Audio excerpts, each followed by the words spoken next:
os problemas ficando mais graves e como ficamos perante isso e as outras espécies do planeta. Rui, quais são os riscos reais? Quer dizer, há uma previsão do que é que pode se desaparecer? Você disse que não tem jeito, é catastrófico mesmo, e como mensurar isso? Em quanto tempo?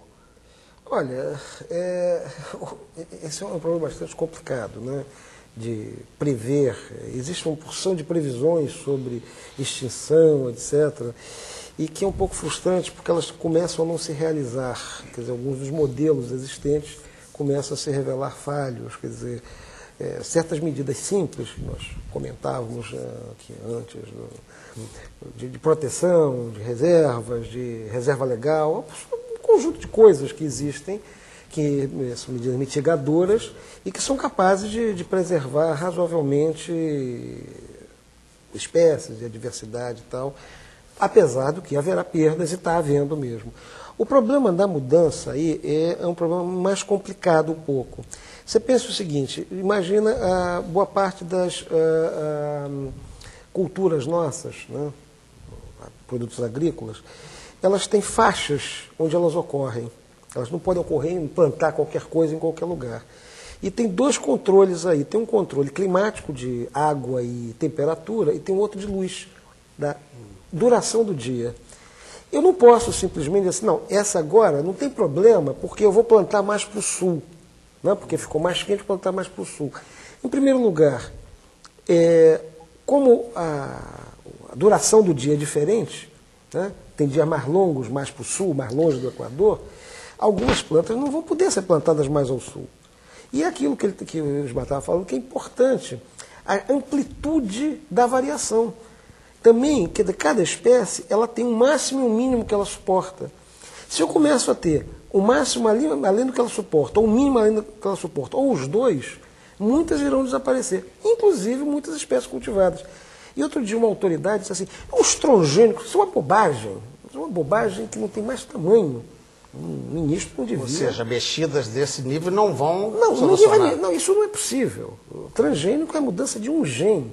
E o organismo é adaptado a uma determinada situação ambiental através de todo o seu genoma. Eu não posso transformar, não tem mágica nisso, não tem engenharia disso. Simplesmente muitas espécies irão desaparecer diretamente pelo efeito. Inclusive espécies que nós usamos, nós plantamos. Ou vão ficar muito caras de serem produzidas. Né? Quais? Eu não sei, mas nem tem uns tempos aqui para discutir isso. E, por outro lado, muitas espécies que estão associadas a essas serão prejudicadas.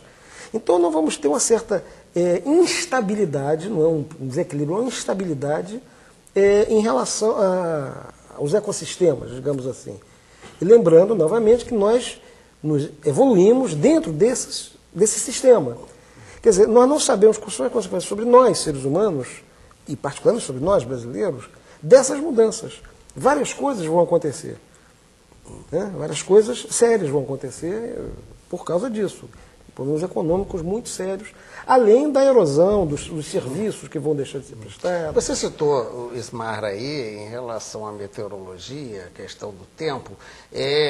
Essas variações estão causando derretimento em geleiras. Cada vez mais tem satélite mostrando, etc. Essa subida no nível do mar, no que vocês já andam estudando, fala-se na Holanda, é concreto se falar que isso pode chegar ao Brasil? Diz que cidades litorâneas como o Rio de Janeiro, por exemplo, podem vir a ser afetadas. Há uma previsão de tempo no estudo de vocês? Certamente. A perspectiva que se tem, há uma variabilidade, né? Há uma variação nessas perspectivas, os modelos não são todos unânimes, mas um raciocínio bastante otimizado diria que pode subir 50 centímetros a altura do mar nos próximos 80, 90 anos.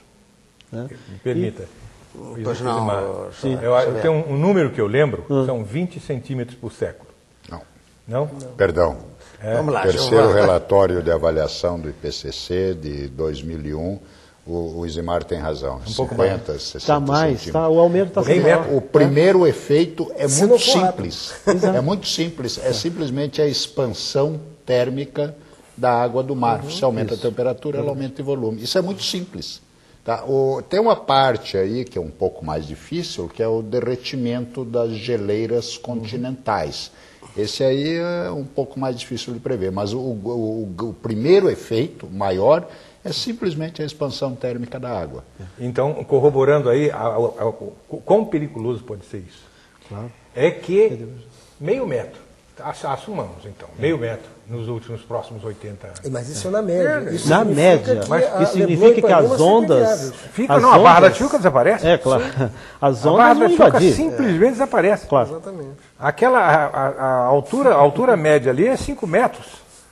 6 metros acima do nível do mar. Daqui a e 80 com caminhos anos, para a água penetrar por Daqui a toda a 80 área. anos. Mas é verdade. A perspectiva Cidades como problemática. Recife, cidades como Belém, Rio de Janeiro, Santos, Porto Alegre, tudo vai ser afetado. E aí, Jorge... Mas isso aí não vamos ser catastróficos. E aí, Xavier, tem aquela questão... Já estamos sendo. E tem aquela questão que você tem que ver que as populações mais pobres que vivem junto ao mar são as mais vulneráveis e vão sofrer o impacto primeiro, né? Então, isso é uma questão preocupante que deve preocupar os políticos, né? Como dizer, essas ações, essa maneira como o clima está evoluindo, como a altura da água do mar está evoluindo, vai atingir primeiro e mais drasticamente as palafitas, né? As populações pobres. Eu tenho uma pergunta sobre essa questão dos 80 anos e tal. Na verdade, dizendo uma linguagem mais complicada, um modelo linear, ou quase linear. Porque me parece, pelos dados paleontológicos e tal, que eventualmente essas mudanças podem se dar num tempo bem mais curto. Isso é verdade. Isso é verdade. Nós não podemos prever a não linearidade. É muito complicado prever a não linearidade.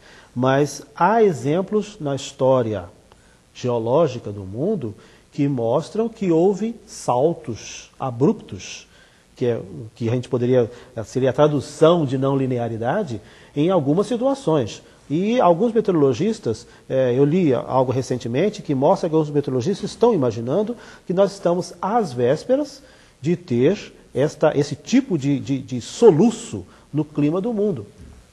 O exemplo mais interessante, para quem assistiu o Dia Depois de Amanhã, é o rompimento da chamada circulação termoalina. No Oceano Atlântico, a água afunda no Atlântico Norte e desce pelo fundo para o Atlântico Sul. Isso porque a água salgada é mais pesada do que a água doce. Com a mudança de clima, se esta história muda, você tem mais água doce no Atlântico Norte, ela tende a boiar e não afunda. Isso é um processo lento que no filme O Dia Depois de Amanhã, ele, para fazer um filme interessante, imagina que isso ocorre rapidamente. Quem tem razão é aquele cientista da NOAA, o professor Hall, que aparece no filme e que diz o seguinte: há uma previsão de que isto ocorra em 50 ou 100 anos. Essa previsão é correta, ela existe, está lá no IPCC, é como disse o Isimar, e é um fenômeno não linear. Aí o que ocorre é que, embora a média seja de 50, 60 centímetros em 80 anos, aí você pode ter um fenômeno repentino, abrupto, porque o retorno dessa circulação tem nome, chama-se corrente do Golfo, você afeta as correntes superficiais e em alguns locais a mudança de nível do mar vai ser bem superior a isso. E tem um outro componente, parece, eu li qualquer coisa, me preparando para o programa, que esse caráter de diminuir o sal da água do mar vai afetar o plâncton, portanto afeta a capacidade de produção de oxigênio e até a questão de alimentação dos peixes. Existiria esse risco, Rui?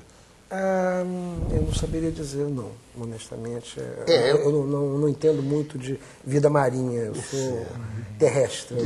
Mas de qualquer maneira faz parte Mas é o que me preocupa realmente, que é o seguinte: na verdade nós estamos falando de estruturas.